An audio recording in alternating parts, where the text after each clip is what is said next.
வணக்கம். வாங்க, இன்னைக்கு நாம 1000 வருஷத்துக்கு முன்னாடி நடந்த ஒரு பிரம்மாண்டமான கடற்பயணத்தை பத்தி பார்க்க போறோம். இது சும்மா ஒரு போர்க்கதை இல்ல. ஒரு தமிழ் பேரரசு எப்படி கடலையே தன் கட்டுப்பாட்டுல வச்சிருந்ததுங்கிறதோட உச்சம். சரி, வாங்க நேரா விஷயத்துக்குள்ள போலாம். இந்த கேள்விதான் நம்ம முழு பயணத்துக்கும் ஆதாரம்.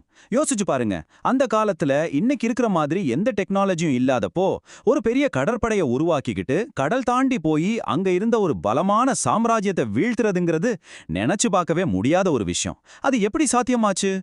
இந்த பெரிய மோதலுக்கான பின்னணியை நாம முதல்ல புரிஞ்சுக்கணும். அதுக்கு நாம 11ஆம் நூற்றாண்டு இந்திய பெருங்கடலுக்கு போகணும்.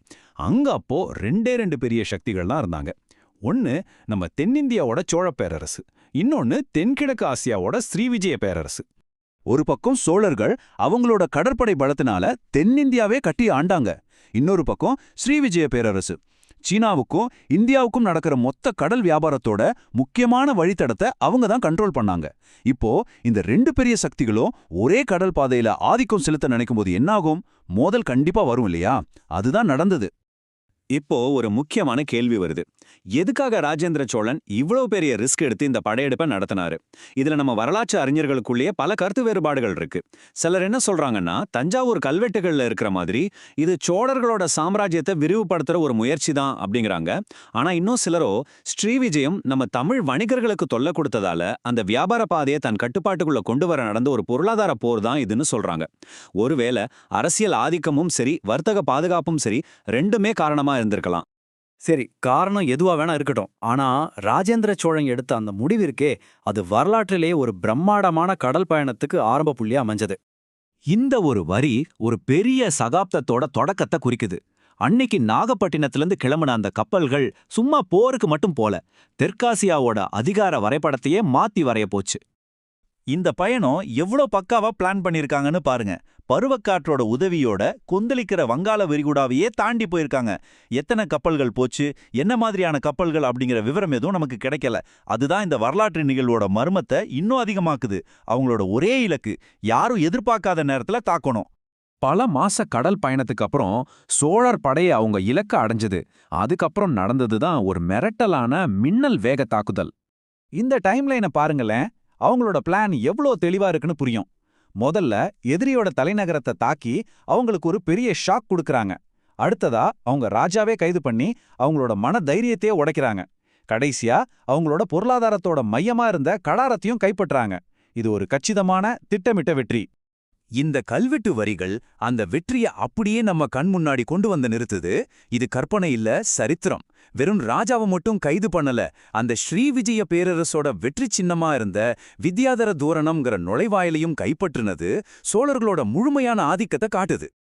இந்த மாபெரும் வெற்றி ராஜேந்திர சோழனுக்கு ஒரு புது பட்டத்தை கொடுத்துச்சு. அந்த பட்டம் அவரோட புகழ சரித்திரத்துல நிரந்தரமா நிலைநிறுத்தியது. கடாரம் கொண்டான், இந்த ரெண்டே வார்த்தை தான். ஆனா இதுக்கு பின்னாடி ஒரு பெரிய வெற்றியோட கதை இருக்கு.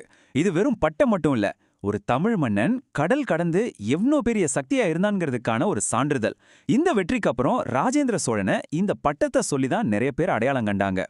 இந்த வெற்றிய சோழ தேசமே கொண்டாடிச்சு. கடாரம் கொண்டான்கிற பட்டம் கோயில் கல்வெட்டுகள்லயும் செப்பேடுகள்லயும் பொறிக்கப்பட்டு அந்த வெற்றிக்கு சரித்திரத்துல ஒரு அழியாத இடத்த கொடுத்துச்சு. சரி, இந்த படையெடுப்போட விளைவு அதோட முழிஞ்சு போச்சா? இல்லவே இல்ல. அதோட தாக்கம் பல பத்தாண்டுகளுக்கு, ஏன் பல நூற்றாண்டுகளுக்கு கூட நீடிச்சுது. இந்த வெற்றிக்கு பிறகு இந்திய பெருங்கடல் வர்த்தக பாதைகள்ல சோழர்களோட செல்வாக்கு ரொம்பவே அதிகமாச்சு. சீனா கூட நேரடி வர்த்தகம் அதிகரிச்சது. ரொம்ப முக்கியமா சோழர்களோட கடற்படை வலிமையை யாரும் கேள்வி கேட்க முடியாதுன்னு உலகத்துக்கே நிரூபிக்கப்பட்டது. ஆனாலும் ஒரு கேள்வி இன்னைக்கும் இருக்கு. சோழர்கள் கடாரத்தை நிரந்தரமா ஆட்சி செஞ்சாங்களா, இல்ல இது ஒரு எச்சரிக்கை தாக்குதலா என்பதை பத்தி விவாதங்கள் தொடர்ந்துகிட்டு தான் இருக்கு. இதுதான் இந்த நிகழ்வோட உச்சபட்ச ஆதாரம். நம்ம ஊர் கல்வெட்டுகள் மட்டும் இல்ல, பல 1000 மைல் தள்ளி இருந்த சீனர்களோட வரலாற்று பதிவுகள் கூட கடாரத்தை ஒரு சோழ நாடு அப்படின்னு குறிப்பிடுதுன்னா பாத்துக்கோங்க. இது சோழர்களோட தாக்கம் எந்த அளவுக்கு சர்வதேச அளவுல இருந்துச்சுன்னு நமக்கு தெளிவா காட்டுது. அப்போ கடைசியா நம்ம புரிஞ்சிக்க வேண்டிய விஷயம் இதுதான். ராஜேந்திர சோழனோட கடார படையெடுப்புங்கிறது வெறும் ஒரு இராணுவ வெற்றி மட்டும் இல்ல, அது ஒரு பேரரசோட லட்சியம், அவங்களோட துணிச்சல், கடல் மேல அவங்களுக்கு இருந்த ஆதிக்கம், இது எல்லாத்தோட ஒரு சின்னம். இது உண்மையிலேயே வியாபாரத்துக்காக நடந்ததா இல்ல சாம்ராஜ்யத்தை விரிவுபடுத்த நடந்ததாங்கிற கேள்விக்கு உறுதியான ஒரு பதில் இல்ல. ஒருவேளை உண்மையான பதில் இந்த ரெண்டுக்கும் நடுவுல எங்கேயாவது இருக்கலாம். இதுதான் வரலாற்றை இன்னும் சுவாரஸ்யமாக்குது இல்லையா?